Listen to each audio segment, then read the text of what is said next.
Welcome to BaseballGuys.com. I'm your host on the horn, Ray Flowers. Happy Friday, and I hope things are good for you in your world as you get ready for this 3-day weekend. Have fun, take care of yourself, be responsible, all that good stuff. Enjoy those 3 days away for the vacation. Before you get there, and if you want to get a chance to win a free vacation and get a chance to get a lot more money to take further vacations, you want to listen to this. Go right above me here, right above me. Information on how to join the FanDuel contest on this Friday. Here's the bottom line with the contest. You have $10, you can enter. You put it in there, you got a chance to win part of the $24,000 worth of packages for this Friday. 250 entries win. So, pretty good chance for you to at least make your money back in this contest. The good news is not only do you get a chance to win part of that $24,000, you get a chance to win part of the $1 million grand prize that FanDuel.com is giving away. How do you do that? You win the daily contest, you put your lineup together based on that salary cap. You have the most points today, guess what happens? You're going to Vegas with the other qualifiers for a chance to win a $200,000 grand prize in the contest. An all-expense paid trip to Vegas. You get food, you get a hotel, the whole thing FanDuel takes care of you. So go to FanDuel.com, get all the information above me there on how to sign up for the contest. Now, those of you looking to sign up for the contest, who should you be looking at to play on Friday? I'm going to give some thoughts there. But don't forget, if you're in a roto league, that's fine too, because these are still players you might want to have in or out of your lineup based upon how your team looks. So don't just zone me out here. Pay attention, everyone, because this is helpful information for Friday, the 24th of May. Let's start out with some of the good plays for today. Josh Willingham, a couple of home runs, 4 RBIs last night. Yeah, he's been a little bit disappointing for a lot of people this season. But guess what? His on-base percentage right now is better than his career rate. He had that big night last night. And today he faces Anibal Sanchez. Now, he's only got a couple of hits off Sanchez in 12 at-bats. Not a very good batting average, obviously. He's walked 8 times in that matchup. 500 on-base percentage against Anibal Sanchez. He's rolling. He's starting to get going. He's been very selective all season long. Josh Willingham might be worth a look today. Curtis Granderson versus Roberto Hernandez. Robinson Cano versus Roberto Hernandez. Roto Leaguers, you're playing Cano and Granderson anyway. Daily Leaguers, hey, .478 batting average for Cano in 23 at-bats against Hernandez. And the recently returned Curtis Granderson hitting in the 430s with 3 home runs in 39 at-bats against Roberto Hernandez. Those 2 Yankees in your lineup today. Billy Butler versus Jason Vargas. Another guy you want to have active.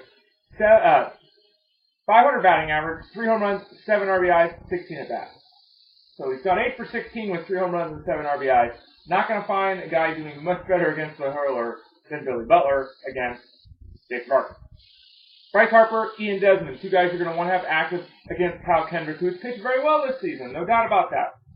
But Kyle Kendrick, I don't think he has the skill to sustain this hot start, and these 2 guys are going to give him fits today. 6 for 12 with a home run for Bryce Harper, a lot of success in his young career. And then Ian Desmond's got 2 home runs, hitting .435 in the matchup, going 10 for 23. So again, both those guys, Desmond and Harper, you want in your lineup. Another player you want in your lineup, Matt Holliday versus Chris Capuano. .370 batting average and a couple of home runs in 27 at-bats. The guy can hit, folks. Hey, he may not be a superstar anymore, but he can hit. Martin Prado, never going to be a superstar, but should perform much better than he has this season. He's been very, very disappointing for that 4-year, $40 million contract the Diamondbacks gave him. Maybe he gets going today against Eric Stoltz. 5 for 11, a .455 batting average in that, short head-to-head battle with the pitcher from the Padres. Prado's got to get going at some point. Maybe he fits today. And then finally, if you want a cheat play, if you want to dig deep, if you want to take a shot on a guy who may not even be in the lineup, you have to check to make sure that he is. How about Jason Giambi against John Lackey? These guys have battled 4 years. Neither player is the player they were when the majority of these numbers were put together. But in his career, Jason Giambi loves facing John Lackey. He loves it. .351 batting average, 3 home runs, 7 RBIs, and 37 at-bats. Maybe the wily veteran can have a big day for you today. Now, on the downside, some guys who want to think about avoiding today. Aramis Ramirez against A.J. Burnett. Burnett's been great this year. Aramis has been great when he's been in the lineup, though he's been in and out because of the knee. 28 at-bats here for Aramis Ramirez against A.J. Burnett. .179 batting average with 1 RBI. I'm not getting it done, folks. Another third baseman who's not getting it done in his matchup on Friday is David Wright. David Wright faces Chris Medlin. 7 strikeouts and 16 at-bats. That's obviously almost half the at-bats. Only 2 base hits there. If Wright doesn't see the ball well out of the hand of Chris Medlin. Alfonso Soriano and David DeJesus, two guys facing Bronson Arroyo, and on the surface, hey, that's not too bad. Not really good when you look at the matchups. Alfonso Soriano's got 15 strikeouts in 50 at-bats against Arroyo. I know Soriano strikes out, but Arroyo is not that type of arm, so clearly he's kind of got Soriano's number, 200 batting average in the match between the two. And then David DeJesus, 3 for 19, which is a 158 batting average against Arroyo. He, too, not a lot of success. The soft-tossing junker baller from the Reds. Dexter Fowler against Tim Lincecum. I love Tim Lincecum. I love Dexter Fowler. Battle here. Who usually wins? It's usually Lincecum. A 211 batting average for Fowler in the matchup. 12 strikeouts and 38 at-bats. Lincecum doesn't own Dexter Fowler, but it's pretty close. And then finally, Eric Bedard, he owns Coco Crisp. And I know that sounds crazy, but Crisp has got 1 hit in 15 at-bats against the lefty with the Astros. Might consider passing on him. And then finally, 3 things I wanted to hit on real quickly, stories in the world of baseball. Number 1, Jose Valverde. It's been great. 5 for 6 in saves. His ERA is under 1. His whip is .55. Jose Valverde, I can't fathom he keeps this up, but he's been a tremendous pickup in the fantasy game. Continue to roll with him. He went from being on the street to being one of the better closers in the American League pretty quickly. 2 further stories about the Orioles. 1, Manny Machado. Got a 21st double last night. Not a big home run threat at this point in his career. Doesn't lift the ball well. He's going to learn that as he gets older, as his body fills out a little bit. Right now, he's content to just slap the ball all over the field, and good for him. He's had a fantastic start to the 2013 season. Again, 21 doubles. He's got a chance to be the first player in baseball since the 1930s to have 60 doubles in a season.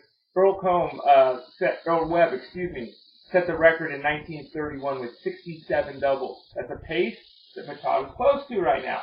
So can he get to the 67 of Earl Webb? Probably not, but maybe he can be the first guy since the 30s to have 60 doubles. Probably not, but you never know. And then the other story is Kevin Gausman. Wrote an article about him at baseballguys.com that you can see here.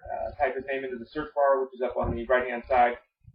He had a solid outing as his first time out on the hill. He was throwing 95 to 98 on Thursday night. He only went 5 innings deep, but he had, 5 strikeouts, walked a couple guys, gave up 7 hits and 4 runs. They kind of got to him at the end of the appearance.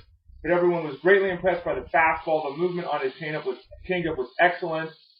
Hey, not a terrible outing. Not what you should have expected from a guy in his first outing. We'll see how he does when he settles down, kind of gets into the rhythm in the big leagues. As I noted, I think he's a must-add in all fantasy formats right now because of the pure talent. How he performs, still to be determined. But that kid, he has got a great arm. I'm Ray Flowers, BaseballGuys.com. Thanks for joining me on Around the Horn. Enjoy your 3-day weekend. I'll talk to y'all again soon.